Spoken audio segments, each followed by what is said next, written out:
पाठ का नाम तीन मूर्तियाँ।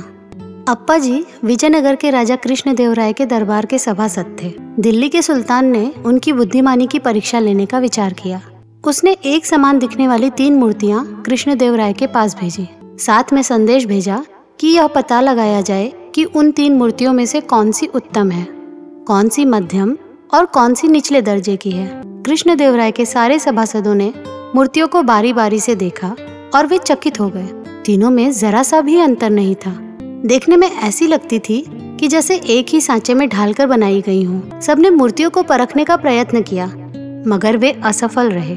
अंत में कृष्णदेवराय ने अप्पा जी को बुलाया और उनसे दिल्ली के सुल्तान का संदेश कहा। अप्पा जी ने मूर्तियों को देखकर कहा, मैं इन्हें घर ले जाता हूँ, वहाँ अच्छी तरह इनकी जांच करके कल आपको उत्तर दूंगा। अप्पा जी उन मूर्तियों को साथ लेकर घर आए।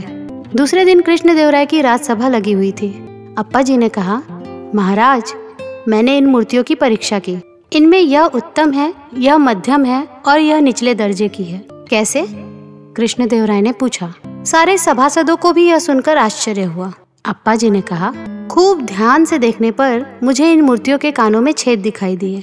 मैंने जब इस मूर्ति के एक कान में तार डालकर देखा तो वह मुंह के रास्ते से बाहर निकल कर आया। जब इस बीच की मूर्ति के कान में तार डाला तो वह दूसरे कान से निकल गया, और जब इस तीसरी मूर्ति के कान में तार डाला तो उसे कहीं से भी निकलने का रास्ता नहीं मिला।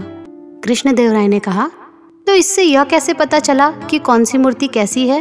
अप्पा जी बोले, महाराज, जिस मूर्ति के मुंह से तार निकल आया वह ऐसे व्यक्ति का पता देती है जो बातों को कानों से सुनकर हर जगह मुंह से उसका वर्णन करता फिरता है। ऐसे व्यक्ति के पेट में कोई बात नहीं पचती, वह निचले दर्जे का व्यक्ति माना जाता है। इसी प्रकार यह दूसरी मूर्ति है, जिसके एक कान में तार डालने पर वह दूसरे कान से निकल जाता है। इसका अर्थ है कि जो मनुष्य एक कान से सुनता है और दूसरे कान से निकाल देता है, वह मध्यम दर्जे का होता है। यह तीसरी मूर्ति उत्तम है। इसके कान में तार डालने पर वह कहीं से भी नहीं निकलता। इसका आशय यह है कि जो व्यक्ति बात सुनकर मन में रख लेता है और किसी से नहीं कहता, वह उत्तम श्रेणी का व्यक्ति होता है। कृष्णदेवराय अप्पा जी का यह परीक्षण देखकर और उनका अर्थ सुनकर बहुत प्रसन्न हुए। अप्पा जी को उचित पुरस्कार दिया गया। साथ ही तीनों मूर्तियों के ऊपर उत्तम, मध्यम और निचले दर्जे के ठप्पे लगवाकर कृष्णदेवराय ने उन्हें वापस दिल्ली के सुल्तान के पास भिजवा दिया। सुल्तान उन मूर्तियों पर लगे ठप्पों को देखकर अप्पा जी की बुद्धिमानी का लोहा मानने लगा। तो दोस्तों, ये था कक्षा 5वीं का पुरानी हिंदी बाल भारती पुस्तक का एक पाठ।